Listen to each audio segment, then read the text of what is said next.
वळूयात पुढील बातमीकडे। शिवसेना खासदार चंद्रकांत खैरेंची दादागिरी समोर आली आहे। औरंगाबादच्या आयुक्तांना धमकी दिल्याचा आरोप त्यांनी केलाय।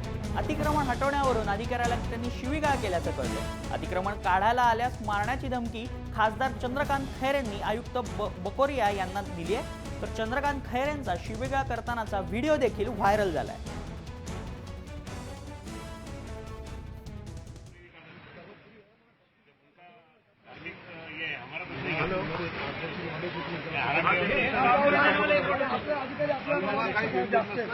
मुंबईला कशाला गेलं पुण्याला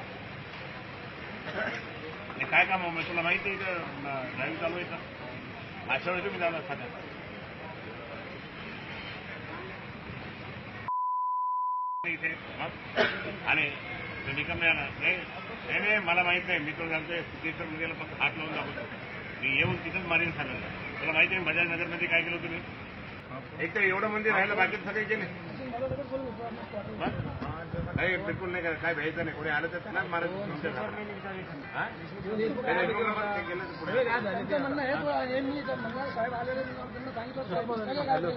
हात नाही लावून द्यायचा जोपर्यंत आपली बैठक होईल तोपर्यंत ते पण ते फिरोजमुळे तुम्ही या प्रकरणाची अधिक माहिती देतात आपले प्रतिनिधी माधव सावरगावे। माधव, काय एकंदरीत प्रकरण आहे आणि कशावरून हा वाद झाला आणि हा व्हिडिओ व्हायरल झालाय? संकेत,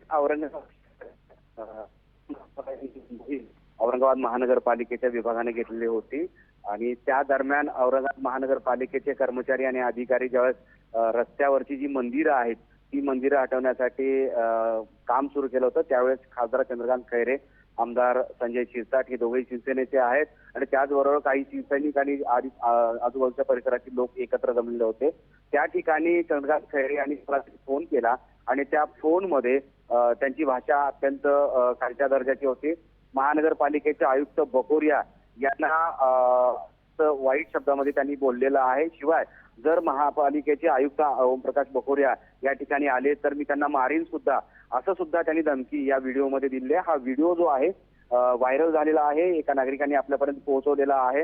मात्र या अशा पद्धतीनं एका खासदाराची भाषा अशी असू शकते का? आता प्रश्न आता सर्वसामान्यांना पडलेला आहे, कारण केंद्र आणि राज्यामध्ये युतीचं सरकार आहे। युतीच्या सरकारमध्ये एकेका मंत्र्याचे जी अशा पद्धतीचे वेगवेगळे कार्य समोर येत असताना आता पुन्हा एकदा चंद्रकांत खैरे अशा पद्धतीनं अधिकाऱ्याला धमकी देऊ आणि त्यांच्याबद्दल अपशब्द आणि शिवराळ भाषेमध्ये बोलून अडचणीत येण्याची शक्यता आहे। लोकांमध्ये सुद्धा प्रचंड संताप आहे, कारण अतिक्रमण हटवण्यासाठी राज्य सरकार या सगळ्या प्रकारानंतर अतिक्रमण थांबवण्यात आलंय का? मला पुन्हा एकदा प्रश्न विचारतील? हे प्रकरण झाल्यानंतर तिकडचं अतिक्रमण काढणं थांबवण्यात आलंय का अतिक्रमण सुरूच आहे अजून?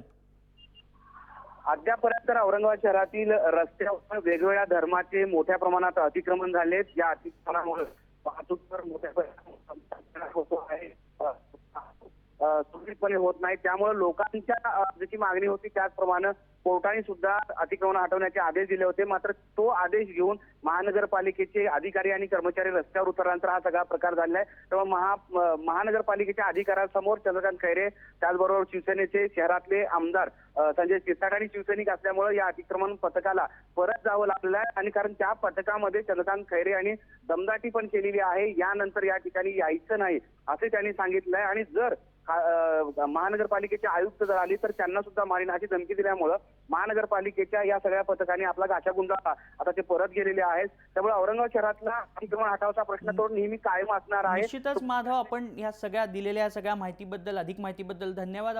आपल्यासोबत माधव भंडारी आहेत, भाजपचे प्रवक्ते। शिवसेनेच्या खासदाराला अशी भाषा शोभते का? काय सांगाल? खासदारांनी सार्वजनिक जागी बोलताना आणि विशेषतः सरकारी अधिकाऱ्यांशी बोलताना किमान सभ्यपणाने बोललं पाहिजे ही अपेक्षा असते, पण शिवसेनेच्या खासदारांकडून अशा तऱ्हेची अपेक्षा बाळगणं फारसं योग्य होत नाही। त्यामुळे ते त्यांच्या स्वभावानुसार वागतात।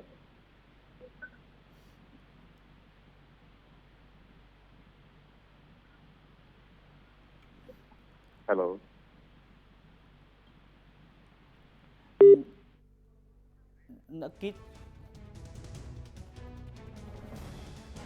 नक्कीच तर शिवसेनेच्या खासदाराला अशी भाषा शोभते का?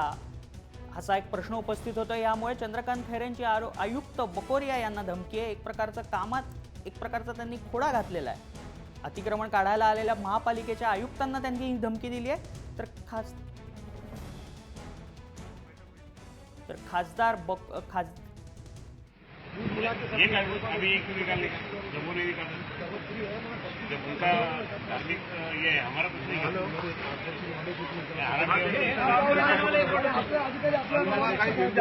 अग्रेस मुंबईला कशाला गेलं पुण्याला काय काम आहे तुला माहिती आहे का ड्राईव्ह चालू आहे का अशा वेळी तुम्ही जाणार खात्यात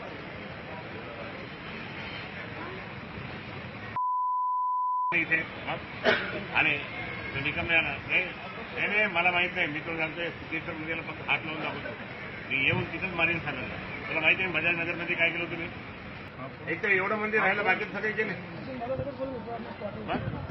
नाही बिलकुल नाही काय भ्यायचं नाही कोणी आलं तर त्याला मारायचं